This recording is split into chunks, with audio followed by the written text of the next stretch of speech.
디도서 1장 7절에서 8절까지 말씀을 다 같이 봉독하겠습니다.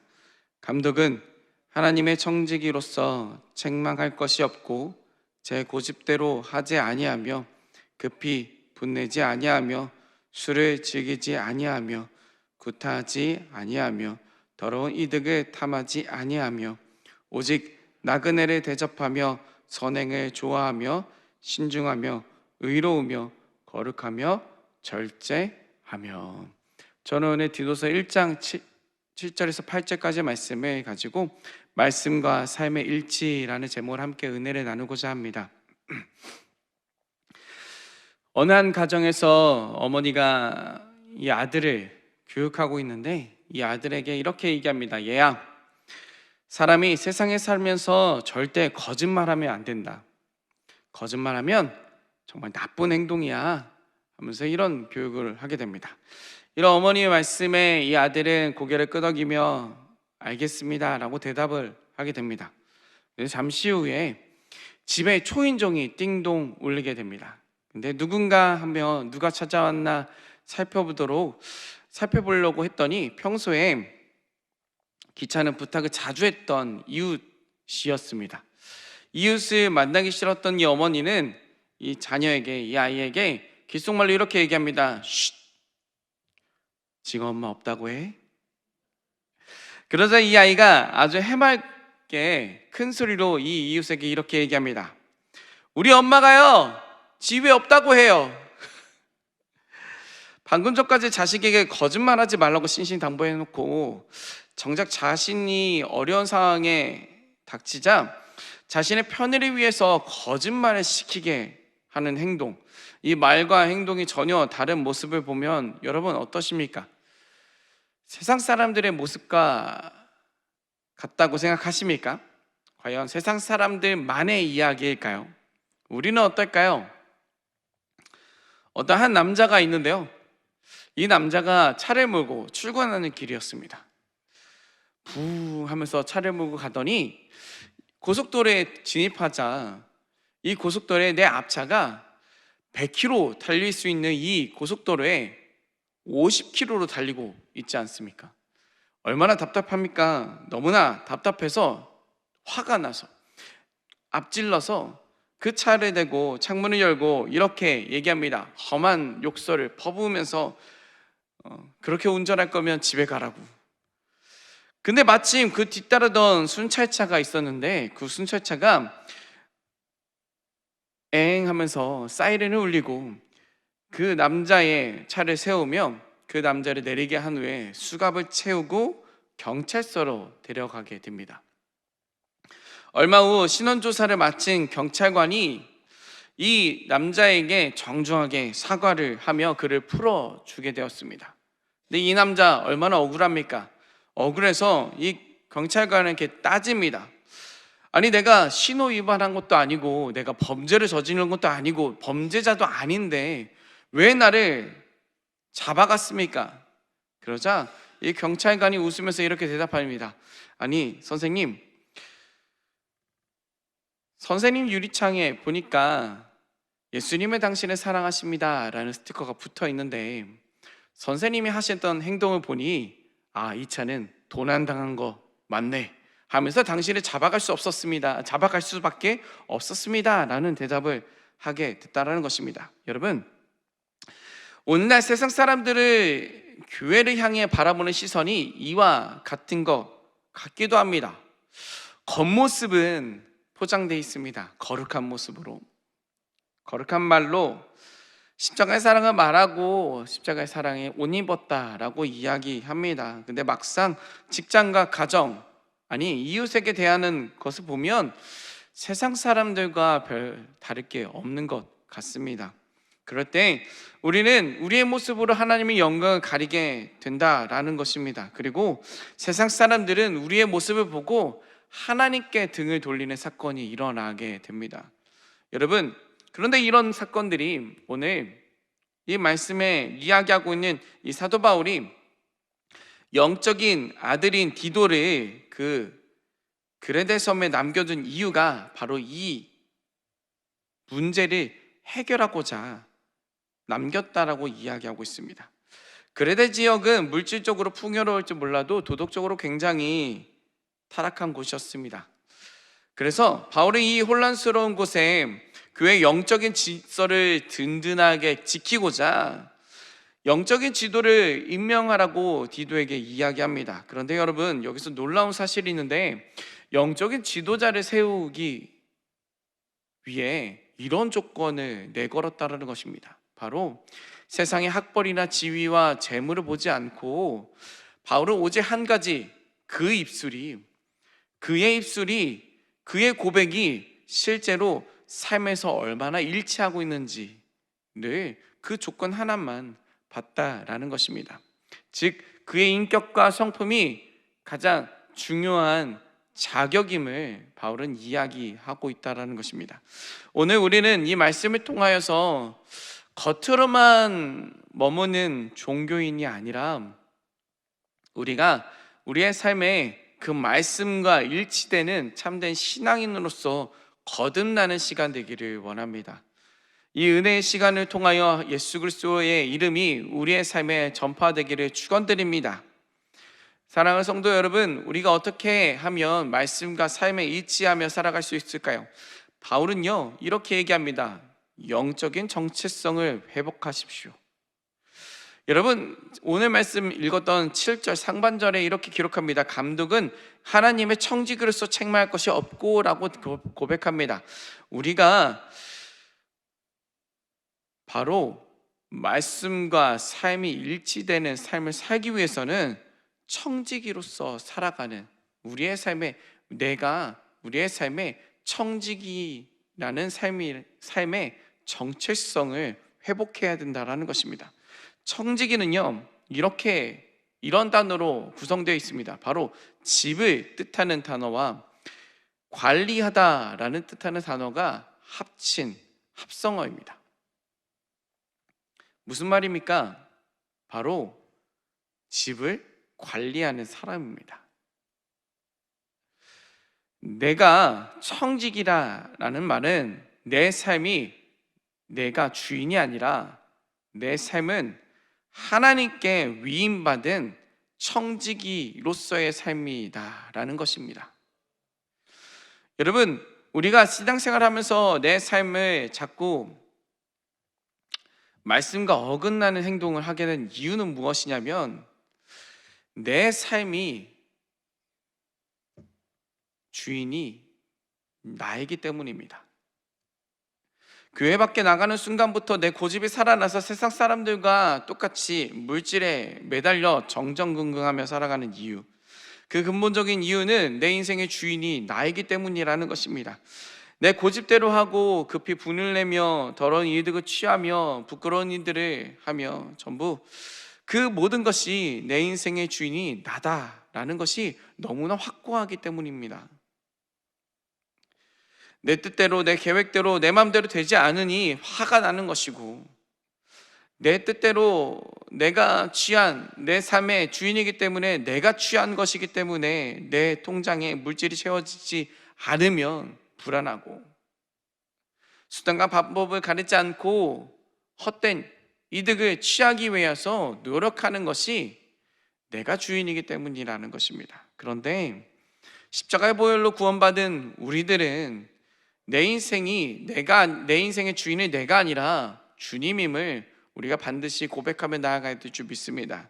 그래서 말씀도 이렇게 기록하고 있습니다. 너희는 내 자신의 것이 아니라 값으로 산 것이 되었으니 그런즉 너의 몸으로 하나님께 영광을 돌리라 라고 고린도전서에 기록하고 있습니다. 여러분, 우리의 생명 누구 것입니까? 내 생명 내가 얻은 것입니까? 그렇지 않다라는 것입니다. 내 생명은 주 예수 그리스도의 십자가의 사건으로 내가 받은 것이라는 것입니다. 여러분들의 건강, 여러분들의 눈물로 키운 자녀들, 지금 운영하고 있는 사업장, 내가 지내고 있는 가정과 직장, 그리고 내가 섬기고 있는 교회까지도 내 것이 아니고 주님께서 내게 맡겨주신 것이심을 우리가 고백하며 나아가기를 축원드립니다. 내가 청지기라는 영적인 정체성으로서 온전히 지키며 살아가야 될 것입니다. 우리는 그 십자가 앞에 철저히 하나님, 나는 아무것도 아닙니다, 나는 무익한 종입니다 라는 고백이 있어야 된다라는 것입니다. 여러분, 진정한 청지기로서의 고백이 우리의 삶에 고백되어질 때에 비로소 우리의 삶에 주의 기적이 나타날 줄 믿습니다. 내가 무엇인가를 하려고 내 노력이 아니라, 내 노력을 채우는 것이 아니라, 나는 아무것도 아닙니다, 주님은 내 삶의 주인이십니다 라는 청지기의 고백이 있을 때에 비로소 내 삶에 주님의 것으로 채워지기 때문입니다. 여러분, 내 고집이 꺾일 때에, 내 욕심이 사라질 때에, 내 생각이 접힐 때에 주님의 놀라운 은혜가 우리의 삶에 임할 줄 믿습니다. 그런 은혜가 여러분들의 삶에 임하기를 축원드립니다.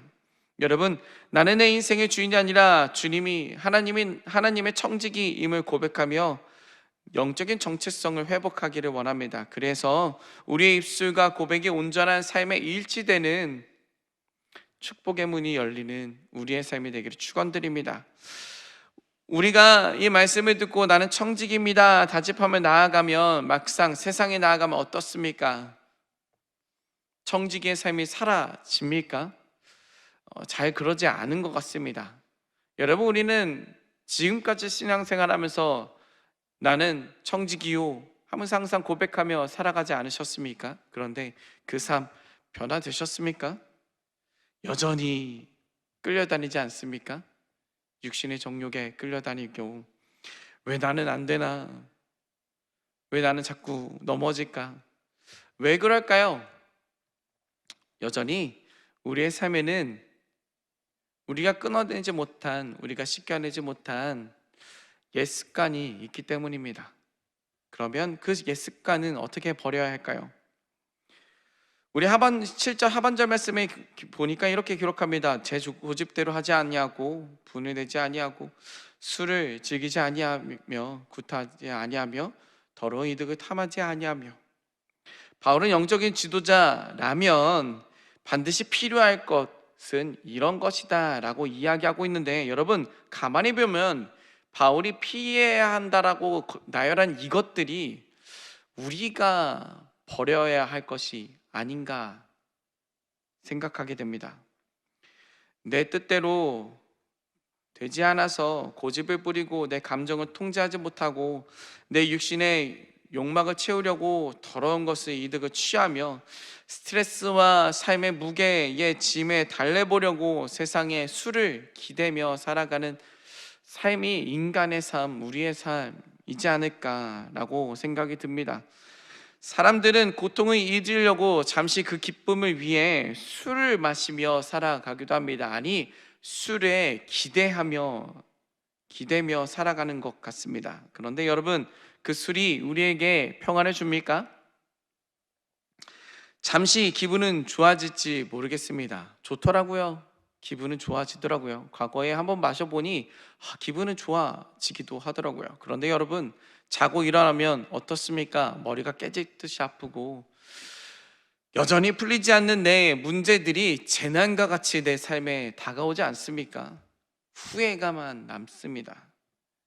이성은 마비시키고 가정을 파괴시키고 결국은 영혼의 멸망의 길로 인도하는 길인 것 같습니다. 그렇다면 이 끈질긴 옛 습관, 이 더러운 습관들은 우리가 어떻게 끊어질 수 있을까요?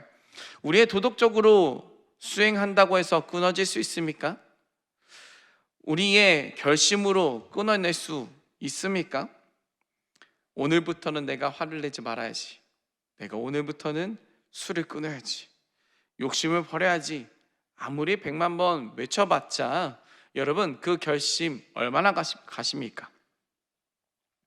어떤 한 분이 올해 새해에 되니까 굳은 결심으로 이렇게 결심합니다. 올해는 반드시 술을 끊겠노라. 올해는 내가 화를 내지 않겠다. 올해는 내가 새벽 예배를 매일매일 나가겠다 다짐합니다. 그리고 종이에 크게 글씨를 쓰며 이렇게 마무리합니다. 나는 새 사람이 된다. 이렇게 다짐하면서 화장실에도, 화장대에도, 자신의 차에도 써붙이게 됩니다. 그리고 첫째 날, 그 다짐한 첫째 날 새벽 기도 나아가고 화를 내지도 않고 그날은 술도 마시지 않는 성공적인 날이었습니다. 둘째 날, 그날도 성공했습니다. 너무나 기분이 좋습니다. 셋째 날, 새벽 예배 가고 오늘도 내가 성공할 수 있겠노라 다짐합니다. 그런데 직장에서 문제가 터지자 큰 스트레스를 받게 되고 거래처와 싸우게 되고 회사에서 또 안 좋은 일이 듣게 되고 오늘은 되는 일이 하나도 없는 것 같습니다. 집에 가는 날, 집에 퇴근하는 그 길에 편의점에 들려 어김없이 술을 사게 됩니다. 술을 든 이 검은 비닐봉지를 휘저으며 걸어가는 그 자신의 모습을 발견하고 화가 올라옵니다. 자신이 실패자라는 원망이 스스로 생각하게 됩니다. 그렇게 집을 들어가자 그 모습을 본 아내가 이렇게 얘기하죠. 으이구, 내가 그럴 줄 알았다. 그러자 결국 참아왔던 울분을 터뜨리며 아내에게 화를 내기 시작하게 됩니다. 여러분, 우리는 왜 안 바뀔까요? 왜 우리는 바뀌지 않을까요? 이것이 바로 우리 육신의 한계이기 때문입니다. 여러분, 우리는 한계가 있습니다. 우리의 결심은 그저 그렇게 오래가지 못합니다. 나약한 인간이기 때문이라는 것입니다. 아무리 안 해야지, 하지 말아야지, 끊어내야지 하더라도 죄의 습관은 자꾸 우리를 끌어당기게 됩니다. 그래서 하나님은 우리에게 이렇게 얘기합니다. 너 스스로 강해져라. 그렇게 하지 않았습니다. 오직 성령으로 충만한 것 받으라 라고 이야기하고 계십니다.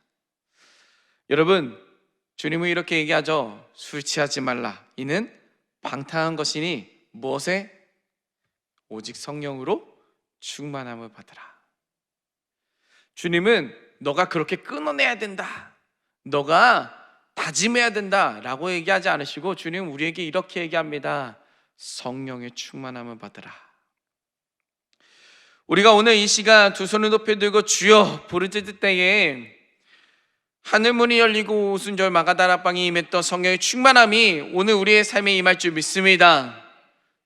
성령으로 충만함을 임할 때에, 성령의 불이 임할 때에 우리에게 어떤 기적이 일어납니까? 여러분, 우리 힘으로 끊어낼 수 없는 세상의 악한 옛 습관이 사라질 줄 믿습니다. 성령의 불이 우리의 삶의 모든 더럽고 죄악한 그 옛 습관들을 다 태워버릴 줄 믿습니다. 성령의 힘으로, 성령의 능력으로 우리는 그것을 끊어낼 줄 믿습니다. 내 육신의 정욕, 십자가의 못을 받고 예수 그리스도로 변화된 자의 삶, 주의 성령의 능력일 줄 믿습니다.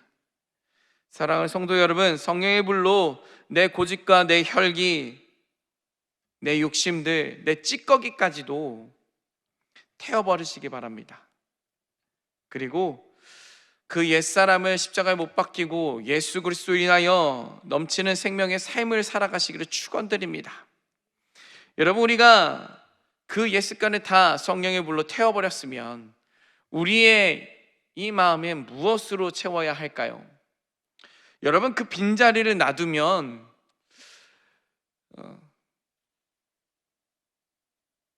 이전보다 더 악한 것이 오기도 합니다. 여러분, 빈집으로 놔두지 마시고 성령으로 태웠으면 주의 생명으로 채우시기 바랍니다. 다시 말해 주의 성품을 채우시기 축원드립니다. 오늘 8절 말씀 보니까 이렇게 기록되어 있네요. 오직 나그네를 대접하며 선행을 좋아하며 신중하며 의로우며 거룩하며 절제하며. 여러분, 말씀으로 일치되는 삶은 주의 성품을 닮아가는 삶일 줄 믿습니다.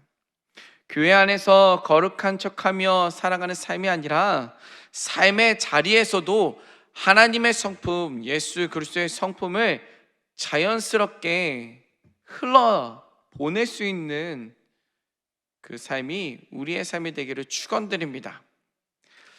여러분, 그런데 우리는 여전히 그렇지 못한 습관들이 있다는 것입니다. 무엇이냐면 종종 우리는 우리 입술로 그 성품을 저버리기도 한다는 것입니다. 여러분, 때로는 이렇게 말하지 않으십니까? 나는 원래 그래. 내 성격 안 바뀌어. 나는 절대 안 바뀌어. 사람 바뀌면 죽는다. 우리 내 남편은 구제불능이야. 내 인생 희망 없어. 안 돼. 여러분, 이런 말, 이런 언어 당장 멈추시기를 소망합니다. 우리의 입술은 창조의 힘이 있습니다. 여러분, 부정적인 말을 하면 내 영혼은 더욱더 메마르기 마련입니다. 주의 성령으로 기껏 태워버렸는데 아직도 이 언어로 채우고 있으면 더 악한 것이 들어옵니다. 우리가 성령의 도우심으로 바라보며 성령의 불로 내 옛 습관을 태워버렸으면 이렇게 고백하기 바랍니다. 나는 예수 안에서 새로운 피조물입니다. 나는 성령의 도우심으로 변화될 줄 믿습니다. 우리 남편은 예수 안에서 훌륭한 가장이 될 줄 믿습니다. 우리의 가정은 사랑이 넘치는 가정이 될 줄 믿습니다. 여러분, 여러분들의 입술로 선포될 때에 꿈을 품며 믿음으로 선포하며 나아갈 때에 주님의 가정이, 주님의 은혜가 넘쳐나는 우리의 삶이 될 줄 믿습니다. 그 삶에 예수 그리스도의 성품이 나타날 줄 믿습니다. 여러분, 주의 사랑은 따뜻하고 부드러운 것입니다. 가정에서 지쳐 있는 아내를 대할 때에 무뚝뚝하게 둘지 마시고 따뜻한 말 한마디로 위로하시고, 남편을 수고하고 지친 모습으로 맞이할 때는 존중하며 인정해주며 당신이 최고다 라면서 위로해 주시기 바랍니다. 그리고 자녀들은 긍정적인 말을 품게 해주시기 바랍니다. 그리고 힘든 이웃을 다가가면서 그 예수 그리스도의 사랑을 나눠주고 베풀어주며 꾸어주는 손길로 나아가기를 축원드립니다. 예전 같으면 화를 내는 상황일 수 있습니다. 하지만 여러분들이 예수님의 성품으로, 예수님의 사랑으로 다가갈 때에 그것이 그 안에서 복음의 모습이 나타날 줄 믿습니다. 사랑하는 성도 여러분, 신앙은 머리로 아는 지식으로 끝나는 것이 아니라 내 손과 발이 나아가는 실천의 자리가 되어야 될 줄 믿습니다. 우리가 교회 문을 나서는 순간부터 잊어버리는 것이 아니라 교회 문을 나서는 그 삶의 현장에서 예수 그리스도의 성품을 닮아가는 저와 여러분들이 되기를 축원드립니다. 오늘 디도서를 통해서 우리는 분명한 영적인 도전을 받았습니다. 신앙의 입술로 고백하는 끝난 삶이 아니라 내 삶의 증명이 열매로 나타나는 삶으로 되기를 축원드립니다. 세상은 우리의 모습으로 주님을 바라봅니다. 이전에도 제가 이 강단에서 이렇게 얘기했는데, 세상 사람들은 성경을 보지 않습니다. 세상 사람들은 우리의 삶을 통하여 그 성경을 읽어냅니다. 다시 말해, 세상 사람들은 우리의 열매를 보고 하나님을 판단하게 됩니다. 그러므로 주일만 거룩한 삶이 되는 것이 아니라 여러분들의 삶이 거룩한 하나님의 자녀의 모습이 되기를 축원드립니다. 우리의 오늘 읽었던, 매일매일 묵상하는 그 말씀이 우리의 삶에도 나타나는 하나님의 자녀가 되기를 축원드립니다. 우리의 힘과 결심으로 할 수 없다고 분명히 말씀드렸습니다. 성령의 역사하심으로 우리는 반드시 변화될 줄 믿습니다. 하나님의 꿈이 나의 비전이 되고 예수님의 성품이 나의 인격이 되고 성령님의 권능이 나의 능력이 되는 놀라운 역사가 저 여러분들의 삶에 일어날 줄 믿습니다. 우리의 입술의 고백으로 통하여 말씀과 삶이 일치되는 은혜가 임하는 우리의 삶이 되기를 주 예수 그리스도의 이름으로 축원드립니다. 기도하겠습니다. 사랑이 많으신 하나님 아버지, 주의 말씀을 듣고 나아가 순종하는 모습이 되게 하여 주시옵소서. 주님, 내 모습 부끄럽습니다. 그래서 주님을 의지하며 나아가오니 주여, 주님께서 우리에게 말씀하신 그 말씀대로 살아가는 나의 삶이 되게 하여 주시옵소서. 내 노력으로 내 결심으로 될 것이 아님을 아오니 주의 성령이여 우리를 불쌍히 여겨주사 우리가 주의 삶으로 살아갈 수 있도록 주의 성령의 충만함의 역사가 일어나게 하여 주시옵시고, 옛것은 지나가고 새 삶이 일어나는 우리의 삶이 되게 하여 주시옵소서. 주님, 우리의 삶에 주 예수 그리스도의 성품이 드러나기 원합니다. 주님의 닮아가는 작은 예수로 살아가게 하여 주시옵시고, 나의 삶에 예수 그리스도의 열매가, 주의 성령의 열매가 맺어지게 하여 주시옵소서. 하나님의 사랑이 넘쳐나는 삶으로 변화되게 하여 주시옵소서. 오늘 이 시간 귀한 예물 드립니다. 주님 흠양하여 주시옵시고, 내 삶, 내가 주인이 아니라 하나님이 내 삶의 주인임을 고백하며 나아가는 예물 드렸사오니 주여, 그 예물을 통하여 하나님의 나라가 임하는 우리의 삶이 되게 하여 주시옵시고, 주님이 주인 되어 주시는 나의 삶이 되게 하여 주시옵소서. 우리의 삶에 기뻐 받을 줄 믿사오며 우리 주 예수 그리스도의 이름으로 기도합니다. 아멘. 주기도문으로 예배를 마칩니다. 하늘에 계신 우리 아버지여, 이름이 거룩히 여김을 받으시오며 나라가 임하시오며 뜻이 하늘에서 이루어진 것 같이 땅에서도 이루어지이다. 오늘 우리에게 일용할 양식을 주시옵고, 우리가 우리에게 죄 지은 자를 사하여 준 것 같이 우리의 죄를 사하여 주시옵고, 우리를 시험에 들게 하지 마시옵고, 다만 악에서 구하시옵소서. 나라와 권세와 영광의 아버지께 영원히 있사옵나이다. 아멘. 할렐루야. 우리 예배를 받으신 주님께 모든 영광 올려드립니다. 우리 시간에 기도하기 원합니다. 나라 민족을 위해 여의도 순복음교회와 영훈 대표 회장님의 건강과 목회 사역을 위해, 여의도 순복음 분당교회와 황선우 담임 목사님의 목회 사역과 건강을 위해, 또한 미국 선교 일정 가운데 성령의 충만한 사역이 될 수 있도록 함께 기도해 주시기 바랍니다. 교회 재직과 주의 종들, 파송된 선교사님들을 위해, 또한 우리의 삶에 주의 말씀이 이루어지기 위해 우리 주님을 세워치고 간절히 기도합니다. 주여, 주여, 주여.